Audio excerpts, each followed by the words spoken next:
ready, please go ahead and click that chat button. Make sure you get the chat opened up on your screen. And then as soon as you get there, come to the emoji button or the GIF button. Give me a little bit of emoji or GIF magic right in the chat to show me that you are in the right place, ready to interact back and forth.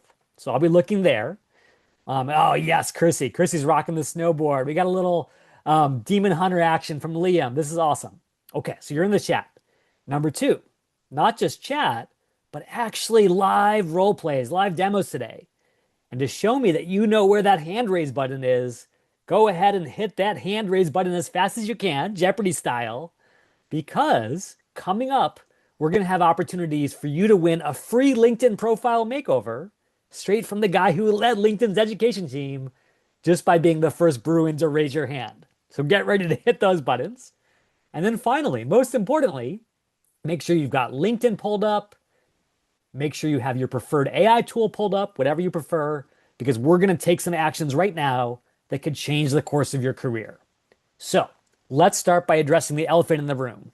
And I think this speaks especially to the MBA twos, but it probably applies to everyone these days, which is a lot of times when we think about off-campus searching, the dominant feeling is, ugh, this sucks.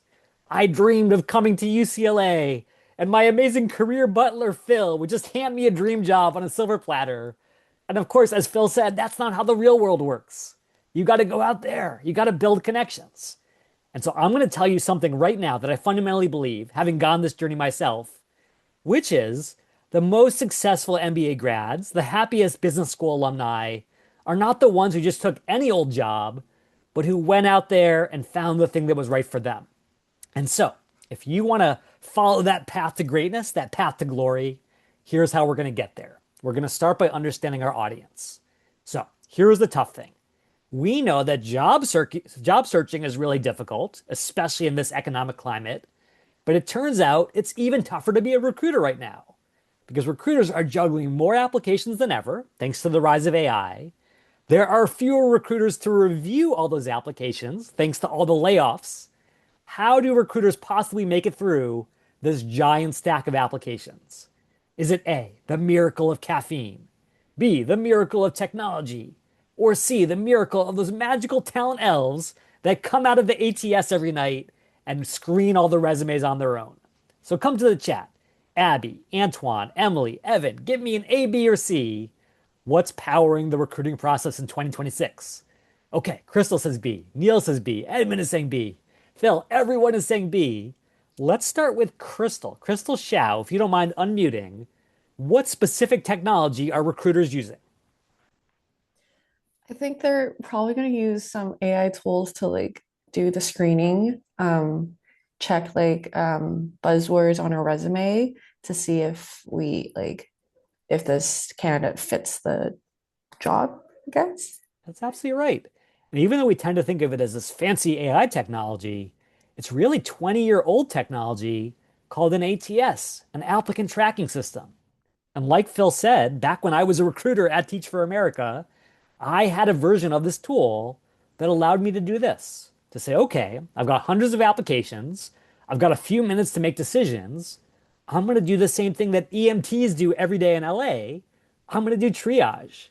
I'm going to simply say, I want to focus on top 20, top 30 applications, who actually matches the job. And so, to help you get through this first hurdle as fast as possible, I want to show you some tools to help you track down your most important keywords and give you a free LinkedIn profile makeover just for being brave. So, go to that hand raise button in Zoom, click that button. The first Bruin to raise their hand wins the prize and all the glory. So, again, hit that button, and it looks like people are hitting it and then taking it down. So, just leave it up for a second. Let's go back to Crystal on this one. Crystal, you've already been so brave. So, Crystal, come on back. Let's do this for the benefit of every Bruin. Welcome back, Crystal. Hello. All right. So, Crystal, thank you so much for volunteering. Everyone, please give Crystal a big blast of some love right in the chat to send her on her way. And, Crystal, tell me a bit about yourself. Which program are you in? Where are you in your Bruin journey? I'm a full-time MBA 2027, so I'm first year. MBA, and currently my background is in real estate. I Nice. did real estate for 3 years, and I wanted to pivot into tech and gaming.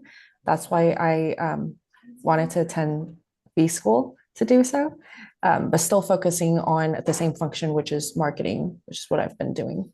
That's awesome. Well, as Yeah. a fellow tech marketer, I'm excited to welcome you to our tribe. And Crystal, tell me this. When you are thinking about internships for the summer or even full-time roles, are you applying for jobs? Are you getting interviews? What's that process been like so far? Yeah, I've been actively applying. I did get some interviews, Nice. but still in the process of waiting. Um, Yeah. and haven't really heard back because I'm doing both tech and gaming, so I haven't really heard back so much from the gaming industry. Um, yeah. Yeah, and I will tell you that I think for the sexist industries, and I know a lot of Anderson students are interested in gaming, entertainment, sports, all these spaces. What we're going to talk about right now is probably a little bit less relevant because they really have their pick of everyone in the world. But some of the relational stuff that we're about to talk about is going to be even more relevant because relationships dominate everything in those spaces.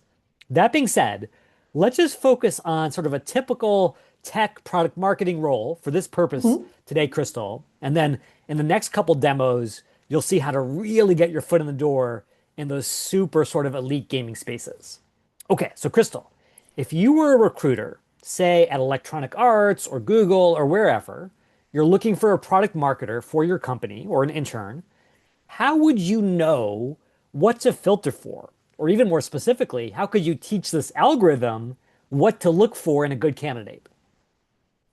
I would probably go looking for some key terms like ROIs, maybe like doing A/B testings and things like that. Yeah. And so you're saying as the recruiter, you're kind of guessing at some of these things. Is that right?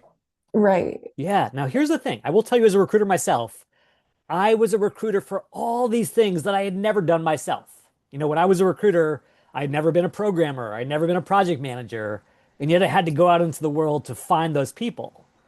How does a recruiter quickly understand what matters? How do they Mm. become an expert in what a great engineer looks like, Crystal? This is actually a really hard Yeah, this is question. like the essence of recruiting, right? Is like we have to understand someone else's needs without being an expert ourselves. And it turns out we have a cheat sheet. It is the humble job description. When I Oh. was a recruiter, the first thing I said to all my hiring manager clients is, hey, I'm not going to write your job description for you. You need to tell me what you need. That's what the whole job description is about. So what we're going to do is we're going to say product marketing manager job, just to pull up an example job description. Here's one over at Google. And sure enough, in true job description form, it's kind of like a checklist, right? This, a million different things. It can feel overwhelming. Crystal, if we could translate this very HRE style job description into the plain English of the hiring manager, these are the skills I really need. Would that be a good first step? Mm, Like, sorry, can you would read? Uh-huh. would you like to understand the exact things that the hiring manager wants in a perfect hire? Just look at like the responsibilities. Yeah, Um, so you could. But here's the reality. We don't have time to play guessing games. We got to get down to what matters, especially if you're doing the off-campus search. I would paste it, and what I would usually do is paste it into chat or Gemini to help me do a rundown. Exactly. Yes. So here's the trick, y'all. We're going to be talking about the dark side of AI today, but the good side of AI is that it can do stuff that our human eyes were never cut out for. Our human eyes, which evolved on the Serengeti 100,000 years ago to survive, were not made to read job descriptions. So watch this. We say, what are the top 15 most important skill keywords in this JD job description? And then, without wasting a lot of time, without a lot of guesswork, we are left with simply the stuff that matters. All the noise is swept away, the signal is left behind. Okay, that's step one. Now, Crystal, are you ready for step two? To go inside that AI black box and see how you're doing on those skills. Sure. Okay, I love that. Everyone root Crystal on and root yourself on by pulling up your LinkedIn profile or your resume. Now, Crystal, I'm just going to go to your profile real quick. I'm going to show you a little trick, which is if you come to your profile and you're like, hey, someone at Electronic Arts or Google is asking for my resume and I don't have it handy, you can always click these three little dots inside LinkedIn and convert your profile into a resume instantly. So, a nice little hack to save you some time. And then, if you want to see how that resume is doing, you simply upload it to whatever AI tool you prefer.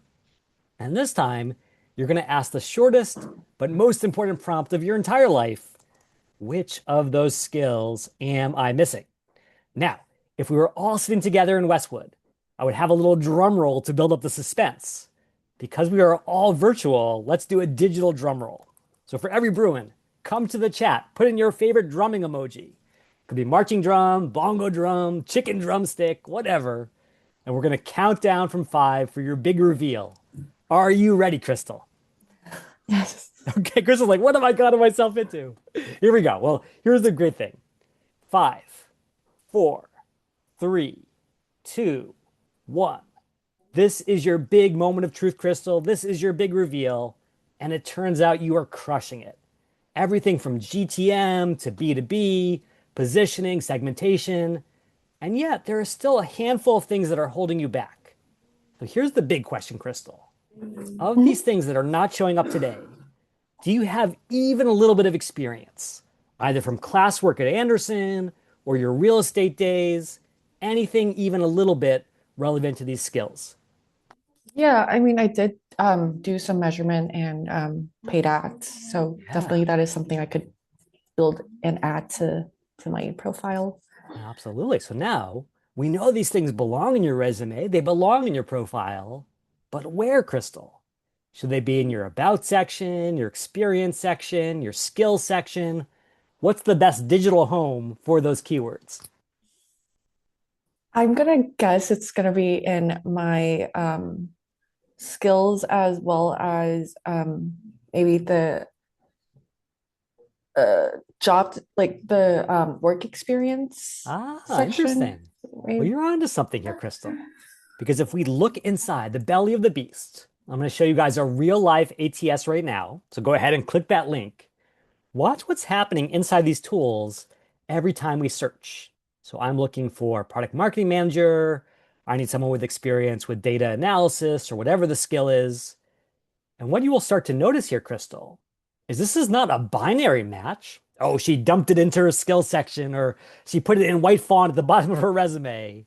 No, it is looking at the context for that skill. How much experience do you have? How deep is that experience?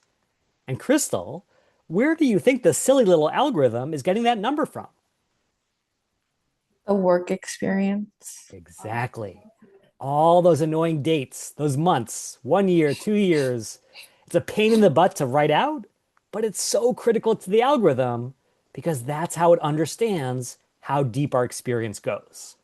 So, Crystal, now that you know that it is so critical to incorporate those keywords right into your experience, are you tempted to come back to AI and simply say, rewrite my experience to include those skills?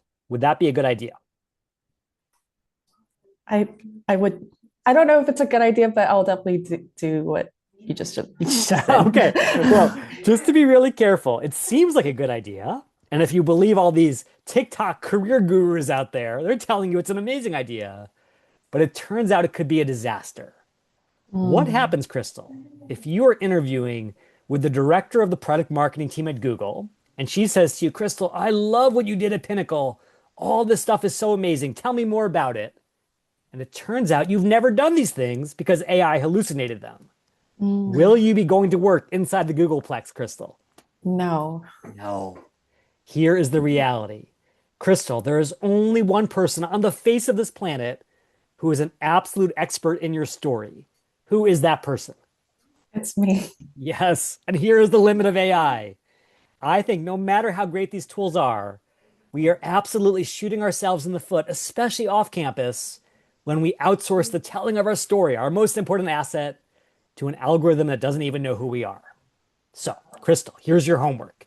I know the last thing an MBA wants is more homework, but I want you to come into your profile, come into your resume, go right to those experience sections, and get credit for the things you've actually done in your own words. I know it's going to take a little bit longer, but again, that's where Phil and his team come in. They can help you with the wordsmithing and the positioning. And as soon as you update that experience section, Crystal, please let me know, and I will come back for a full makeover from your cover photo all the way down to your interest section. Is that a fair deal? Perfect. Thank you so much. Crystal, I got to give you I'm so much excited. love. You were the first brave Bruin to raise your hand, and I can see that you're going to rock it out there in tech and in gaming. Big, big love. Thank you so much. All right, everyone, give it up for your amazing classmate. Crystal's rocking the house. And I will tell you right now, the best way to show love to the entire Bruin Nation is to ask questions. My biggest mistake in business school was being so scared. Oh, what if I look bad by asking a question? What if I prove that I'm totally ignorant of business because I don't have a business background? When in fact, it turns out that every business student has the same questions. So if you ask a question, you're not just helping yourself, you're helping every Bruin. And you can put questions in the chat, you can raise your hand, you can even just unmute. Let's go to Danielle. Danielle, what's on your mind? Hi. Yeah, I have a question about how much detail we should be putting in our LinkedIn profiles. Like, what is the sort of ideal template, if you will? Yeah, such an important question because you will see people with amazing resumes who have really blank LinkedIn profiles. And that turns out to be a big mistake because one of the things that you should know about is that there is a recruiter version or a LinkedIn version, excuse me, of that ATS tool. So really there are two ways that recruiters find talent. Number one is the obvious one. You apply for a job, they screen and filter you, they invite you for an interview. Everyone gets that. But recruiters also love to go onto LinkedIn and they're paying $10,000 per year per seat for access to all the profiles to go out and proactively find your talent.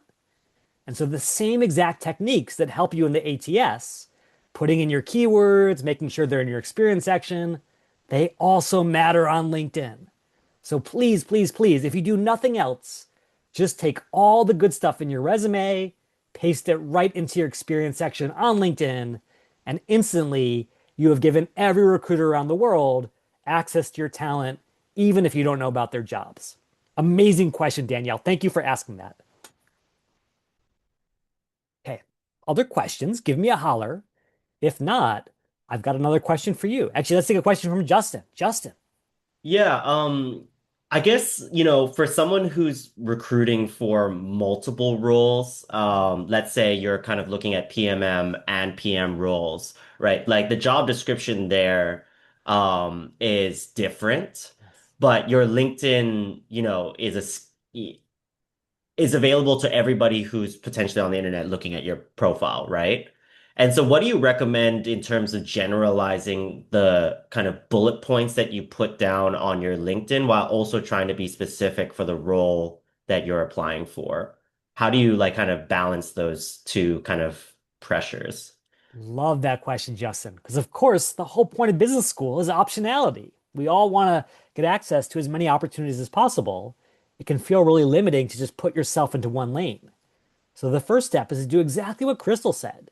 It is totally fine to play the student card and literally say, hey, I'm considering two or three different roles. Because guess what? As a university recruiter myself, I get it. You've got to keep those doors open. Totally makes sense. But here's the power move.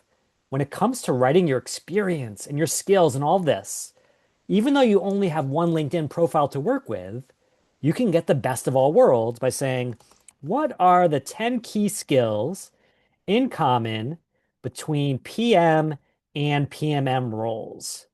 And what you will discover, and this is true having worked in Silicon Valley, is that even though these roles seem very different at a surface level, at the skill level, they're pretty much identical. You got to understand your users, you got to work with others on your team, you got to use data to make decisions.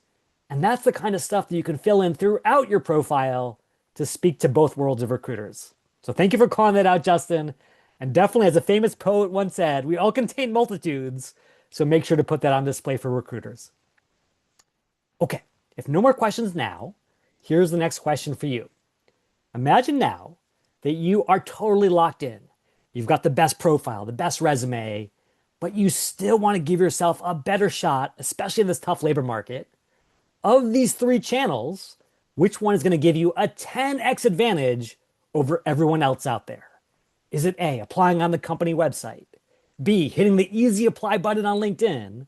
Or C, getting referred inside the organization? I gotta say, Phil, I am so proud of your Bruins. Everyone's nailing it. Perna says C, Lacey says C, Danielle says C. Let's go to Perna because she was first. Perna, why are referrals like gold to every recruiter? Because it comes from someone that you trust and know is a part of your organization. So if they are kind of advocating for a candidate, it means they're a good cultural fit or maybe the strongest fit for the functional aspects of the job. Yes, absolutely, Perna. Now, that's been true all along. But Perna, hold on one second. What has happened in the last 3 or 4 years that has absolutely destroyed that trust that you talked about for people who apply online? Why do we no longer trust what we see on our screen, Perna?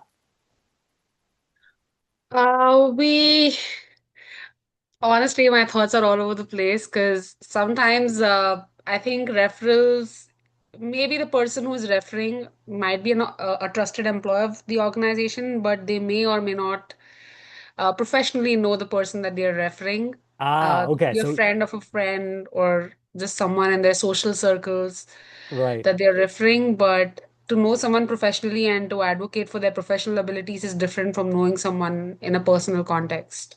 That is true. Although we will talk about there's different kinds of referrals that show a certain difference in intensity. What I'm really getting at here is what we literally just talked about in terms of the fact that AI has completely eroded digital trust. We don't know if this cover letter was written by a human. We don't know if these bullet points are true. We don't even know if the person on the screen is a real person or are they just a deep fake.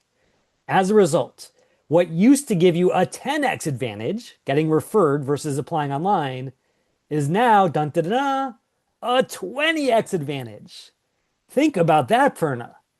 For the cost of one 30-minute coffee chat with a UCLA alum, you give yourself a 2,000% advantage over everyone else out there who's not brave enough to make it happen. So, bottom line, what I want to show you is when I was a recruiter and I came into my ATS, yeah, I did the match thing, I did the keyword thing, but what I really loved was just to filter by source. Just show me all the referrals.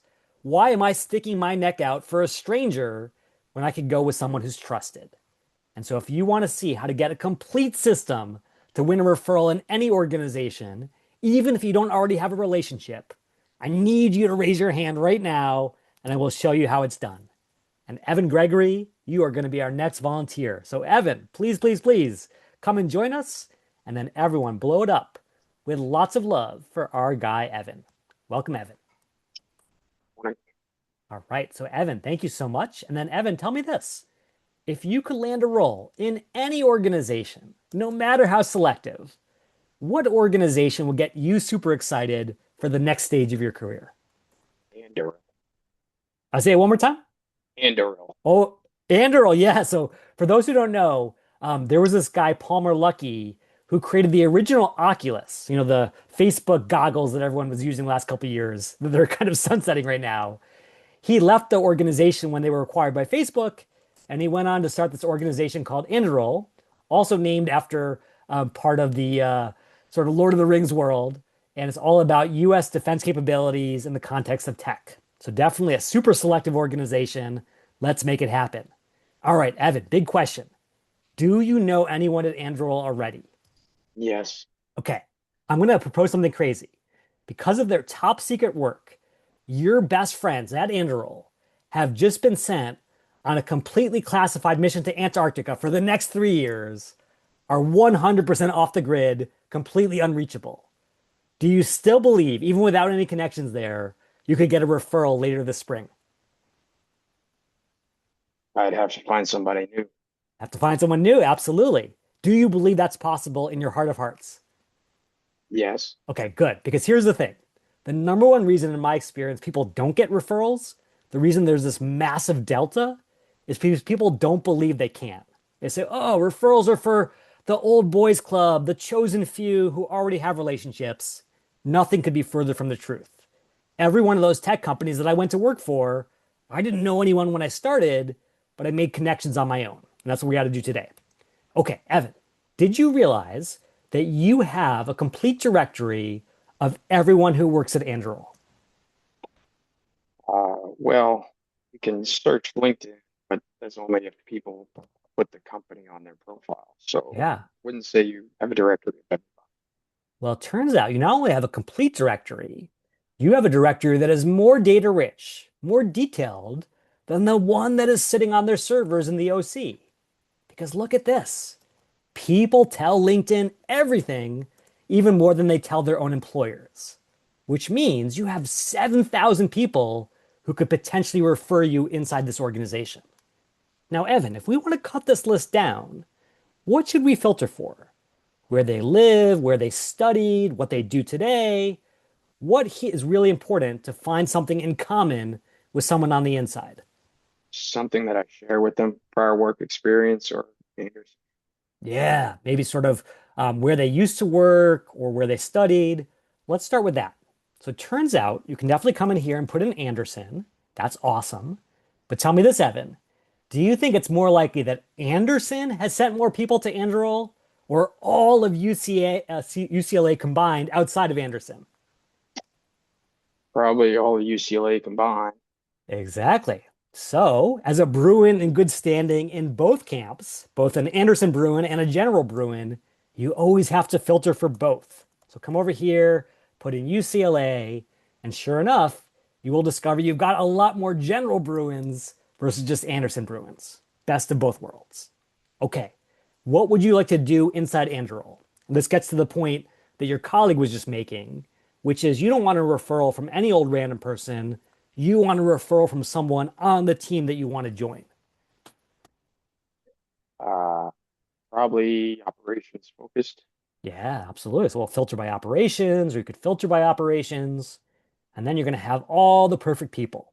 So let's come down here. Let's say here is Zachary. Sure enough, he is a proud Bruin, an Anderson Bruin at that. He is working inside Anduril.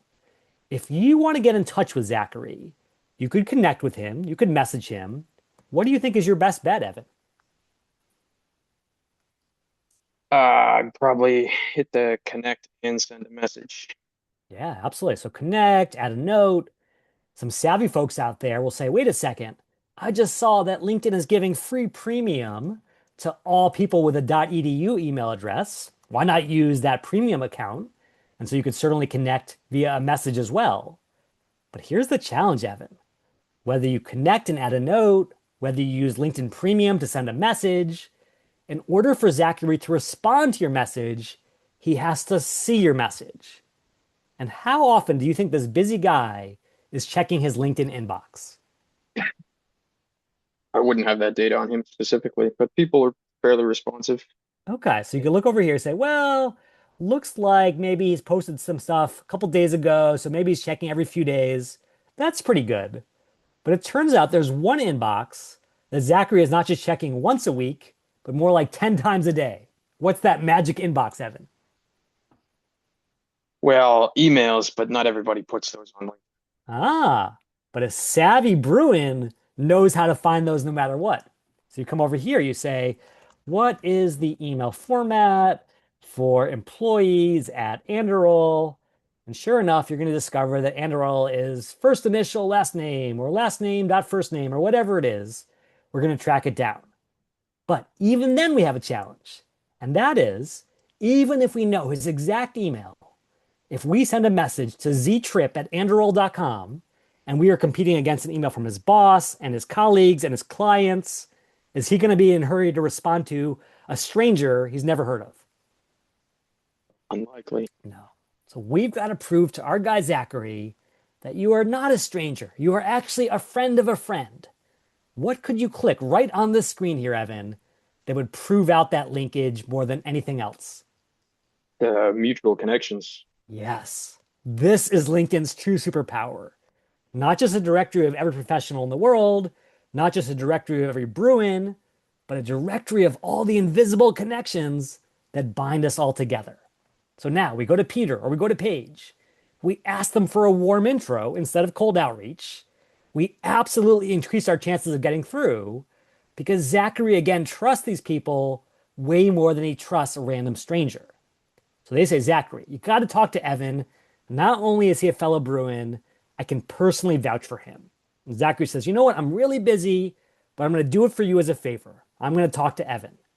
So now you have a guaranteed chat with an insider. You drive up to Irvine for coffee. What's your game plan, Evan? Do you want to give Zachary an elevator pitch? Do you want to ask him questions? What's the strategy for this conversation? Usually start by getting to know how they got where they are now. What did they do in core?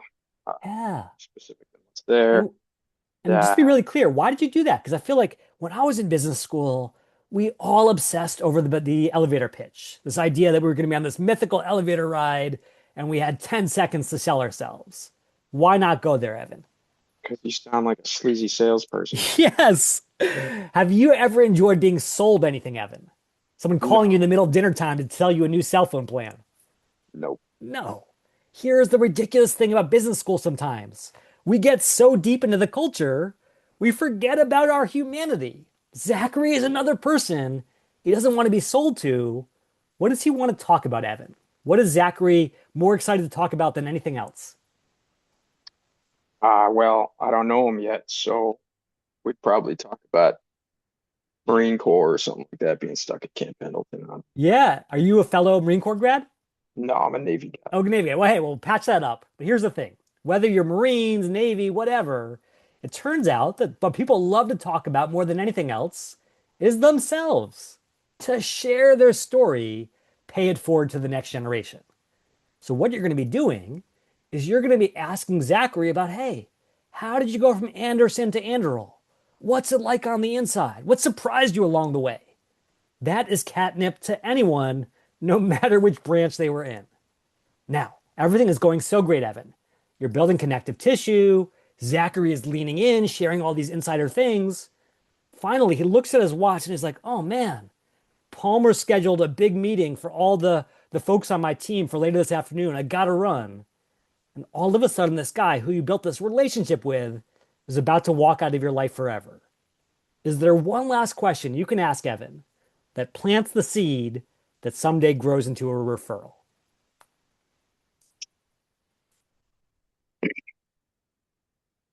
Well, probably opening up, talking in the future or future projects, but I don't have a direct answer. Yeah, so it turns out you don't have to ask about specific projects or even about specific jobs. You literally just have to put the ball in his court. And here's the best way to do it. I want everyone to write down this question. You're going to say, Zachary, this has been awesome. I know you got to run. If you don't mind, one last question. If you were back in my shoes at Anderson, trying to break into Androl for the very first time all over again, knowing what you know now, what would you be doing back in my shoes to get your very best shot? And there's something about the framing of that question that leads with empathy because he has been in your shoes. It comes back to generativity because he wants to share what he's learned. And it's super tangible. It's not like, hey, what should I do in general? It's like, what should I do at the specific fork in the road? And in my experience, Evan, whether they're from a certain branch or a certain school or whatever, people all answer the same way. They say, look, I got referred, half my team here got referred. You basically have to get a referral. And then he's going to throw out two options. If they're hiring right now, he's going to be like, look, we are hiring like crazy. We have all these DoD contracts. Please send me your resume this afternoon. Maybe I'll even get a referral bonus out of it. Either way, you're feeling good. However, he might also say, look, we've got a hiring freeze right now. You know, the labor market's uncertain, AI is uncertain. Maybe we'll be hiring again this summer. Either way, if he opens that door of opportunity just a little bit, Evan, do you bust on through? Do you follow up with Zachary? Do you get that referral? There's only one answer. Yes, I guess. Yes, yes, because here's the deal. This has been a whole Trojan horse demo. You may have thought I was talking about algorithms and ATSs and all that stuff. The reality is, The only thing that really matters here in 2026 is, do you have what it takes to survive this crazy moment and take charge of your own destiny? We can stand here complaining about the economy and the labor market all we want, or you can say, hey, I'm going to do something about it. I can't control the macro, but I can absolutely control the micro. And if you can go out there and build your own luck, Evan, you're going to be unstoppable in any environment, no matter what the world throws at you next. So, Evan, I want to make you a double offer. Number one, please do send me a message on LinkedIn. Would love to hook you up with that makeover. And then number two, if I can introduce you to anyone at Anduril, just say the word. Happy to make that connection myself. Sounds pretty good. I'm a fan. All right. Well, thank you for your service, Evan. I cannot wait to see you absolutely rock it and all that comes next. Beautifully done. Thanks. Okay, everyone, please give it up for your amazing classmate. I put Evan in the hot seat, and yet he was the one on fire, absolutely in fuego. And then, just like before, if you've got questions about this stuff, if you're like, Jeremy, I'm an international student, I don't have any connections here, let's talk it through. All you got to do is ask. So you can raise your hand, you can unmute, you can put it in the chat. Let me just pause for one moment, see what's on your mind. Let's go to Alex. Hi, good morning. My name is Alex. I was wondering if you have any recommendations on endorsements, uh, and then the actual recommendation portion of LinkedIn. Someone just asked me to write one. Last week I asked him for a resume and what he wants me to write, and he was very pleased. So, any tips on endorsements and recommendations? Absolutely. So, with everything about both LinkedIn and resumes, your North Star is, does this matter to recruiters? Yes or no? And if you want to know whether it matters, go to that source of truth. Look at the ATS, look at LinkedIn Recruiter. And what you will see at LinkedIn Recruiter in particular is, Alex, do you see anywhere on the screen that a recruiter could filter for how many endorsements you have for a given skill? No. No. It seems like it would be a huge oversight on LinkedIn's part, Wow. except that recruiters don't care. And it goes right back to what we were just talking about with referrals, which is recruiters do not trust endorsements. It's good to know. I'll give you sort of like my own little story here. When endorsements first came out at LinkedIn, I was working there. My own mom was endorsing me for like astronomy and zoology and all this random stuff. And that same mom plot problem has basically plagued LinkedIn's data scientists ever since because Mhm. they just don't know what's legit. On the other hand, this is interesting, Alex. If I was to click on Emily's profile right here, instead of having her recommendations at the bottom of her profile, in the recruiter view, they would appear at the very top. Why do you think that Wow. is? They're gonna read them. They want to Yeah. know who's recommending, and And yeah, why specifically is a recommendation way more powerful than an endorsement? takes effort. Takes effort. Yeah, there's some context, there's some skin in the game. And so, bottom line, if you guys have ever read any of the sort of discussion around signaling theory and the Nobel Prize around that, what endorsements are is a very low credibility signal. Lots of noise, not a lot of signal. Recommendation, referral, high credibility, high trust. You want those signals, especially in this era of distrust that is the AI age. So, bottom line, don't worry about the endorsement game, but do get one or two high quality recommendations because that can make you stand out versus someone who has none. Great question, Alex. Thank you so much. All right. Let's go to Will. Will Klein, what's on your mind? Hi, thank you for being here. I have a question about posting on LinkedIn. I know that some people are pretty active about every new job that they get, or every time there's some kind of a work achievement or some kind of a conference that they've gone to. Do you see it from a recruiter standpoint as being worthwhile to have any kind of active presence? Or have you seen that sometimes that can actually be counterproductive? Yeah, great question. So, Will, same question for you that I just asked your classmate. Do you see anywhere on the recruiter screen where they are filtering for people who post 100 times a week? I do not. No. If you were a recruiter, you had 25 roles to fill, would you be worrying about that? I would not. No. So the bottom line is recruiters are heat-seeking missiles. They want to know, can you do this job in my location with the right skills? Everything else is secondary, maybe even tertiary. LinkedIn wants you to post a lot. Why do you think that is, Will? Because LinkedIn is a social platform that requires growth and engagement. Yeah, think even more like an MBA. They want to make money off of the content that you generate for free. Imagine how good a deal that is, right? Running ads on Will's hard work. Because that is a great deal for them, they are basically begging for you to post stuff. Give us a video, give us a photo, write a whole article. But the reality is, Will, are you at UCLA to make money for LinkedIn, or are you here to make money for yourself? Here to make money for myself. Keep your eyes on the prize, baby. Now you know what to do. Thank you. Okay, let's go to Jack. Jack says, how do recruiters evaluate LinkedIn Learning certificates or Google certificates? Jack, here's the sort of sad truth about certificates. With the exception of a handful of things that are must-haves in certain industries, so for example, the PMP is often a must-have for project managers, certificates have no value by themselves.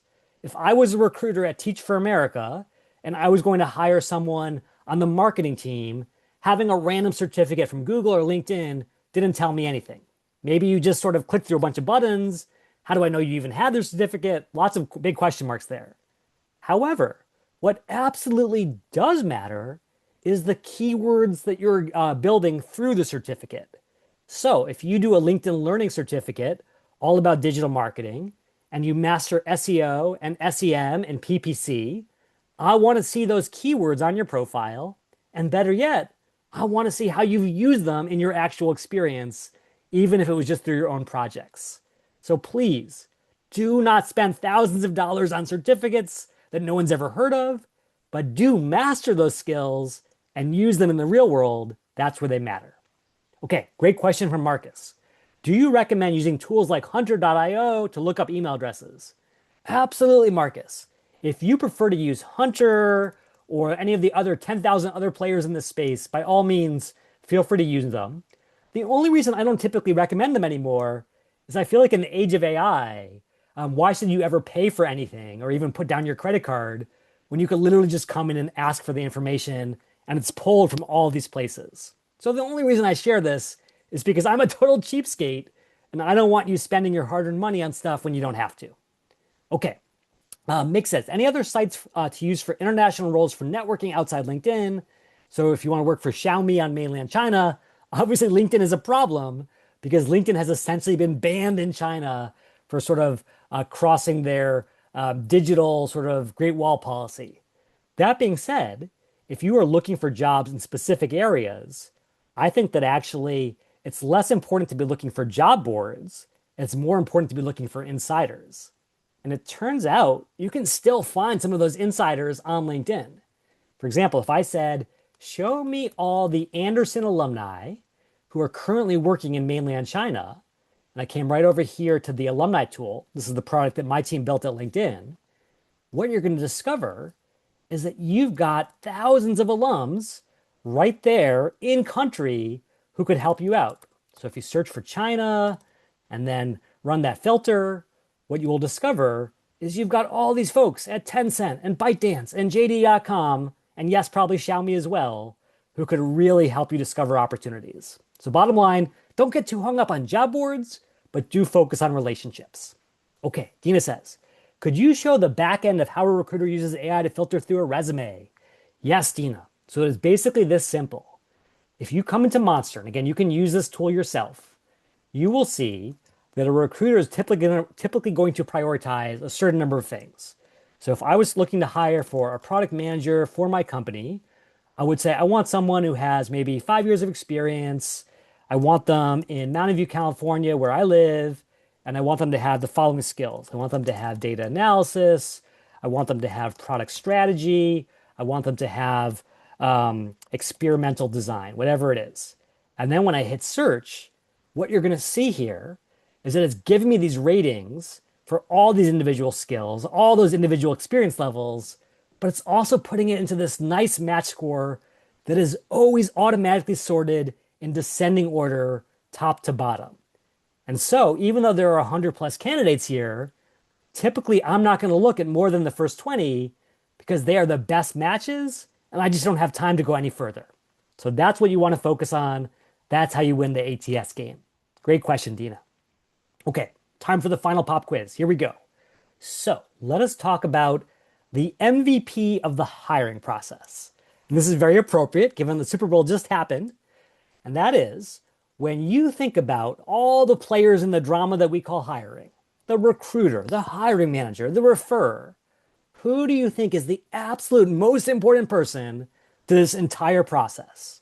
Is it A, the recruiter? Is it B, your future boss, the hiring manager? Or is it C, that really generous UCLA alum who refers you inside? Okay, lots of B's coming in. I'm seeing B's from Cody, from Marcus, from Justin. Let's go to Cody on this one. Cody Martinson, why are you handing over the MVP trophy to the hiring manager? Uh, I'm handing it over to the hiring manager because that's ultimately the person that's going to be working with you, and they're the person that has a role that needs to be filled on their team. And so they have more sway in this entire conversation. Absolutely. Cody, if you are a recruiter, do you care how that person is performing 3 years after you put them into the seat? No, No, you probably not moved at on to all. another company, let alone 300 other jobs. If you are the referrer, once you cash that referral bonus, are you tracking that person's progress inside the company month by month? No, you No. made your money and that's all you care about. That's right. And not to be too transactional about it, but that's just human nature, right? We can't juggle a million different things. We can only care about what matters. And it turns out, Cody, you nailed it. Recruiters, they are awesome. They are the face of the company. But at the end of the day, they are mercenaries because they have to be. They've got 25 roles to fill. And as soon as they fill them, they've got 25 more. They cannot be held accountable for what happened 2 years ago. Versus the hiring manager, as Cody says, may have only one hire over the next 5 years, and that decision can make or break their own career, which is why they get the final decision and why they get the MVP trophy. Now, at this point, you're thinking, okay, Jeremy, no duh, hiring manager is important, but what am I supposed to do with this information? How do I actually action it? Well, it turns out that you can find hiring managers for the first time in the history of job searching if you know where to look. And if you would like to win the final profile makeover of the session, please smash that hand raise button as fast as possible, and that final prize will be yours. And we'll show you exactly how to find these folks. All right, Danielle. Yes, Danielle. So, Danielle, feel free to unmute. And then, everyone, give Danielle a mega blast of love for being our final volunteer. Welcome, Danielle. Awesome. Thank you.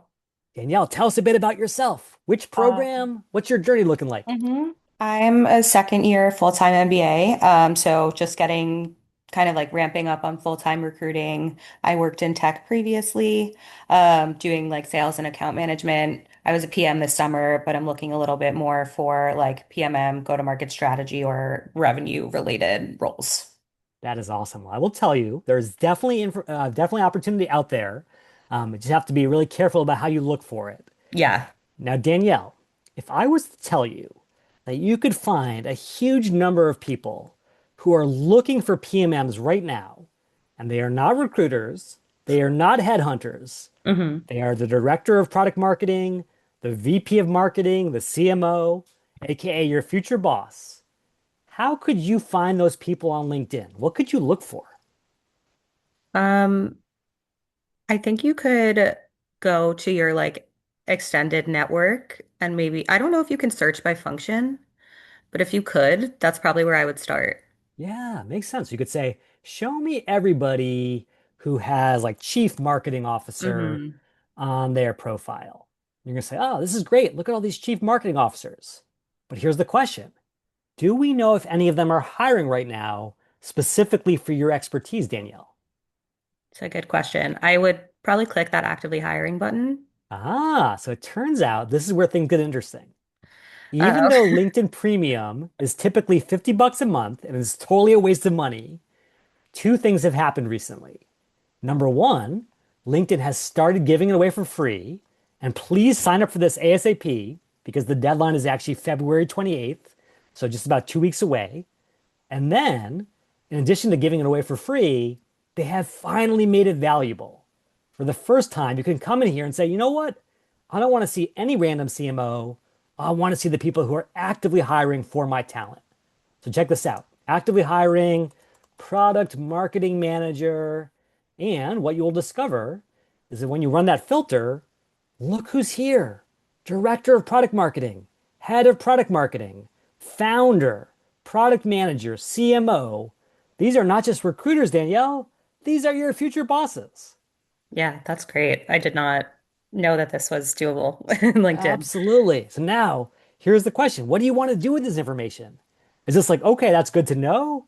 Or do you want to take action based on this? I think I would take action. I would look at, well, first of all, the company, like, am I interested in what they do? But also, do we have these mutual connections? What is the actual job posting? I would just sort of like use this as a stepping stone and Beautiful. then perhaps come back and either like reach out to them directly or reach out to the connection that we might have. Absolutely. So let's just go with Zara here because she's top of the list. Sure. Here she is, head of product marketing. She's hiring for a product marketing manager right now. Ding, ding, ding. You can look at this job description. Once you understand what's going on, and don't even worry about this, by the way, this is irrelevant. Okay. Once you understand that the role is out there and it was posted pretty recently, what can you do with this information to inform how you reach out to Zara? So imagine you say, oh, this is an amazing hmm role. I really would love to have this job.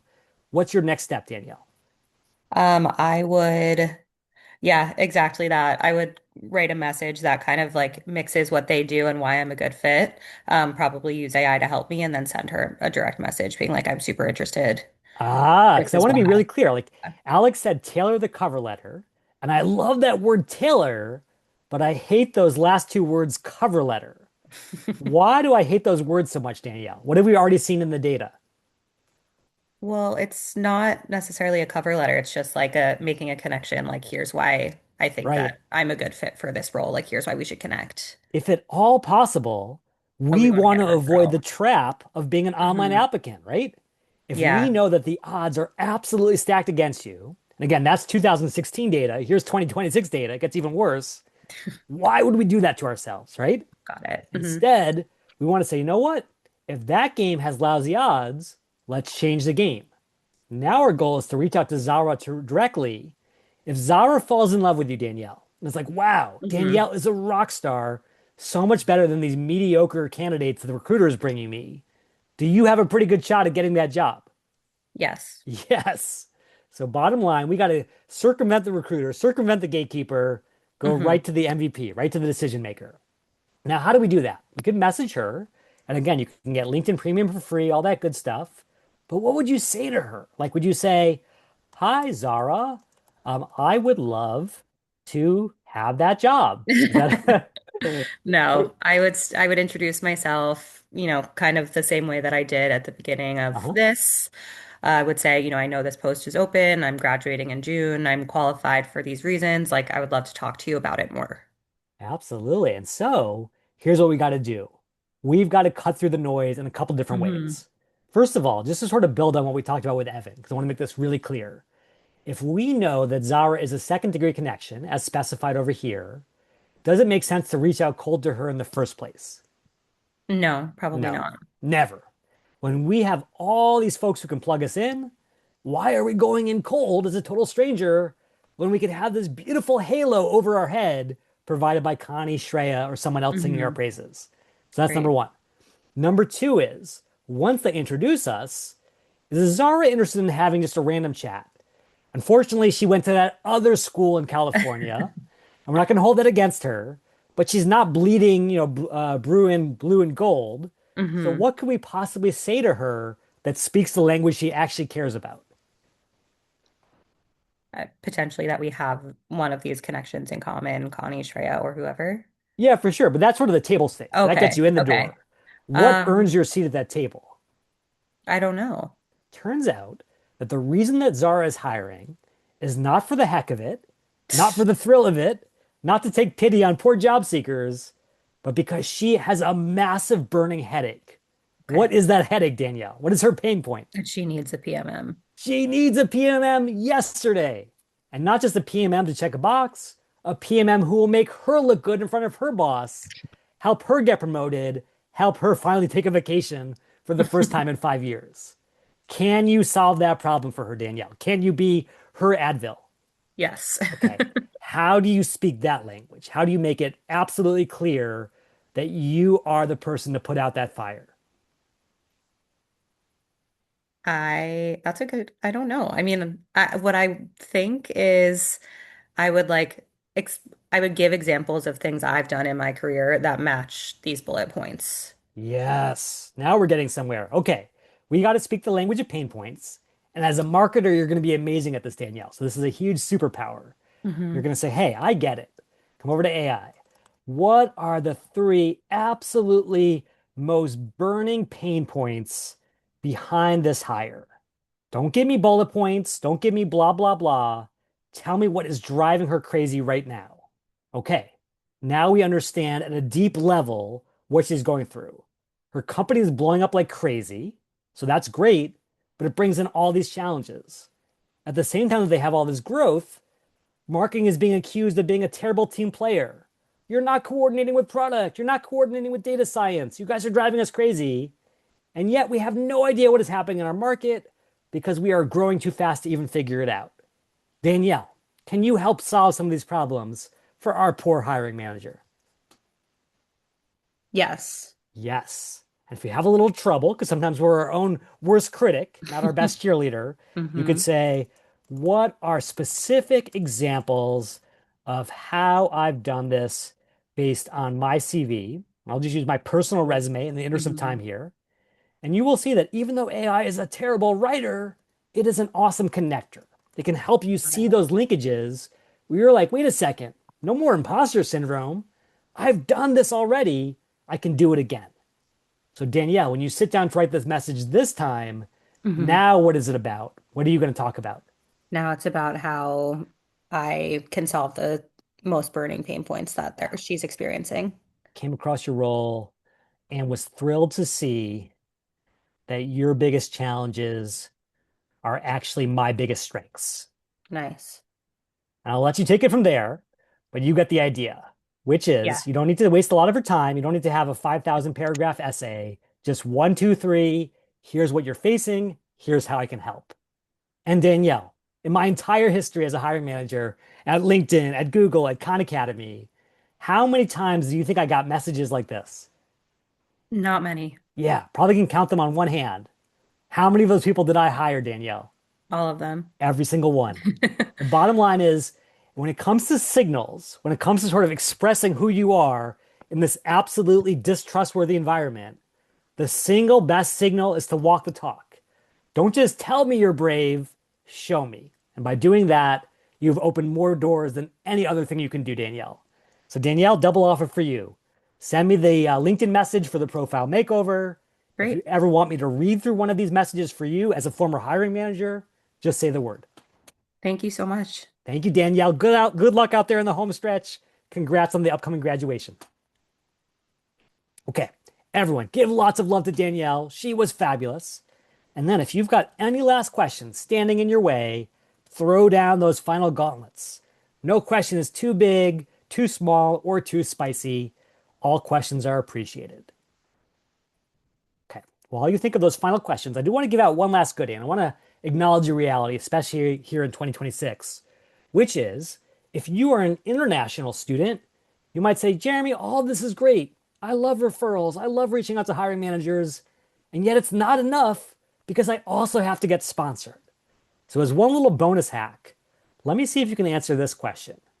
Which of these three firms sponsored the most product managers in 2025? Was it A, Microsoft, B, Google, or C, Meta? You know, come to the chat, give me an A, B, and C. Even if you don't know, take a guess at it. Let's see what you think. Okay, Cody says C. It's all about Zuck and his crew. Liam says A. It's those folks up there in Redmond.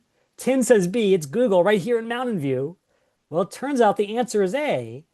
But what's way more important than that is how I got this information. Now, for a lot of international students out there, you're going to say, Jeremy, this is so easy. You can literally ask AI. AI is pulling from public data like myvisajobs.com. All of that is great, but it's obvious. And it's obvious because everyone knows it. Everyone has access to the same information, which dilutes its value. What if we could get insider information that no one else has? Well, it turns out there's one last little hack. And this is the last superpower of relationships. If you were to come, not to the UCLA Anderson page, but maybe to the IIT page, maybe you went to IIT Delhi for undergrad before you came to Anderson for business school, what you will discover is that every school in the world, even schools outside of the US, also have that alumni tool, that thing that we built at LinkedIn. And what you will discover when you come into this alumni tool is that sure enough, most of your fellow alums are back in the homeland, but a huge chunk are right here in the US, right alongside you. And where are they working? Pretty much all the coolest employers in the country. And how are they working there? Chances are they got sponsored. So now, if you want to land a job at Google, instead of just applying and hoping for the best, you're going to reach out to an insider, a fellow classmate who has gone through this process and knows exactly what works. These are the teams that sponsor. These are the lawyers who are really helpful. These are the people you want to be reaching out to really get things done quickly inside this really bureaucratic organization. And most importantly, this is the information that not everyone has access to, but only you, because you put in the extra legwork. So, bottom line, for anyone who's looking for sponsorship, especially in this tough environment, don't go it alone. Go to your amazing team at Anderson, but also go to your fellow classmates from undergrad who can lead the way. Great call out from everyone who's been asking questions. Let me go to Alex for our final question. Alex, what's on your mind? Hello, yeah. So I was wondering, as far as posting on LinkedIn, are there secrets for like how things go viral?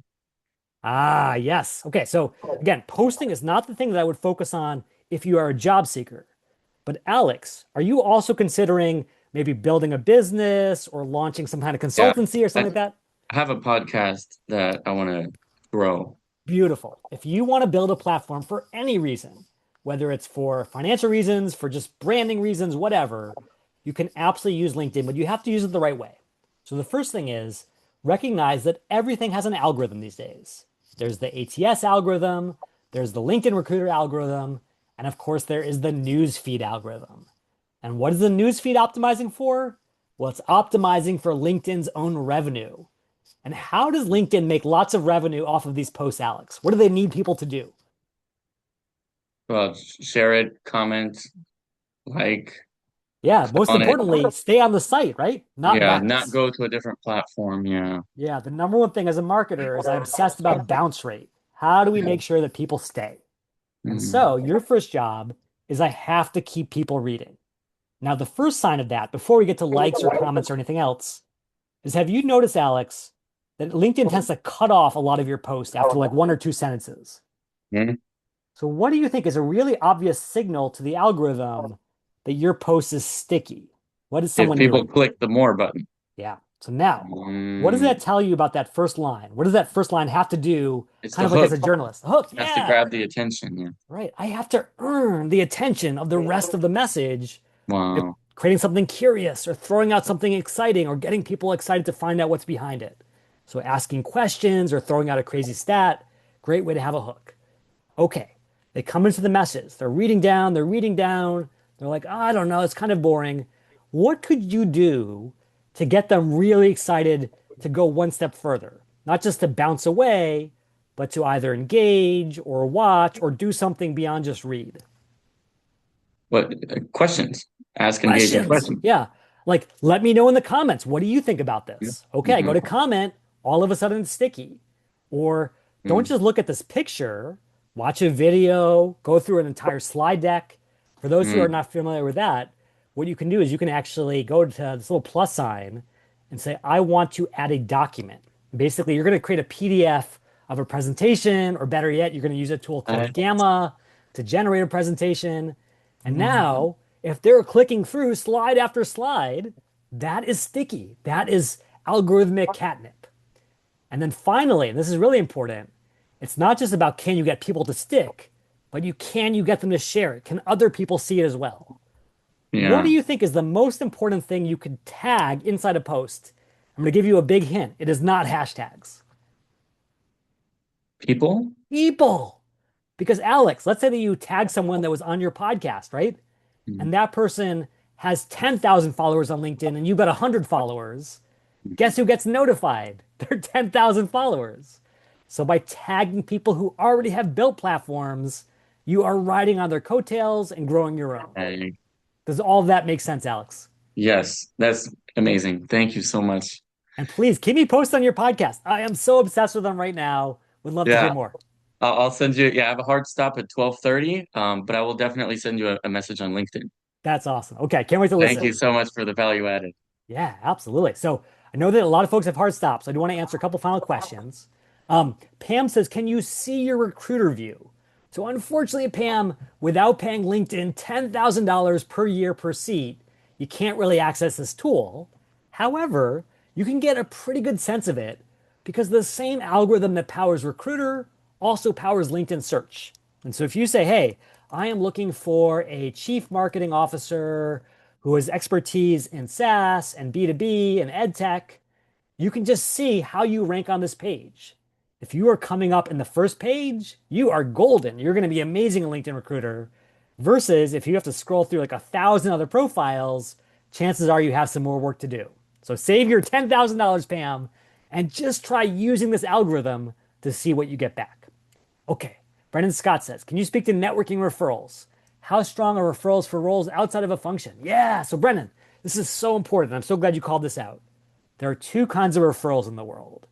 The obvious kind that we've probably experienced ourselves is inside a company, they say, hey, we love referrals. If you go inside our ATS and you refer someone that you recommend and they're hired, we will give you a referral bonus, $1,000, $3,000, $5,000. It's amazing. Only problem is that is a weak signal. As a recruiter, if I have 50 referrals over here, it's really hard to be like, well, which referral really matters?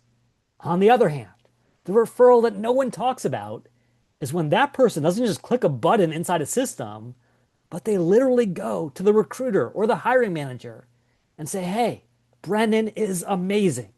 If you hire this person, you are going to be so blown away by what's possible. And I will tell you that is one of the strongest signals you can ever get as a hiring manager or a recruiter. So, if at all possible, if you have the chance to influence how the referral goes down, the ATS is fine, but an in person or a live referral, that is gold. Great question, Brennan. Okay, Dina says, if you do apply online, does including a cover letter make a difference? So, Dina, it turns out that the power of cover letters has been decimated by the rise of AI. Here's why. What was the cover letter back in 2022, pre-ChatGPT? It was a great signal. It showed that you cared more than other candidates, you did more research than other candidates, maybe you'd be a better worker than other candidates. However, when anyone can come to AI and simply say, generate a cover letter, that signal is destroyed. So here's what I would say. If you can write a really effective cover letter without AI, where you can talk about the pain points and focus on why you can be a really good person, that is great. That will still matter. However, if it's going to take you 5 hours to write that cover letter, better to spend those 5 hours getting a referral, reaching out to the hiring manager, because those are guaranteed to move the needle in a way that the cover letter may not. So, bottom line, always focus on ROI. Make sure you're getting the biggest bang for your buck. Okay, I know folks have to run, so let me just sort of close up with some final goodies here. First of all, if you have questions that we didn't get a chance to tackle today, please, please, please do not keep them to yourself. I would love to keep the conversation going. So just come to LinkedIn, connect, send me a little note. Happy to answer questions later today, tomorrow, a year from now, whenever the time is right. Just like Phil, just like the team, I'm always in your corner. Number two is, as a massive shout out to Phil and the team, look what they have done for you. You have access to every single masterclass that I've ever built on AI, LinkedIn, applicant tracking systems, tech careers, all for free, all forever, courtesy of Phil and Antoine and your entire amazing team. So please give them some love and then grab that lifetime access. You are hooked up forever.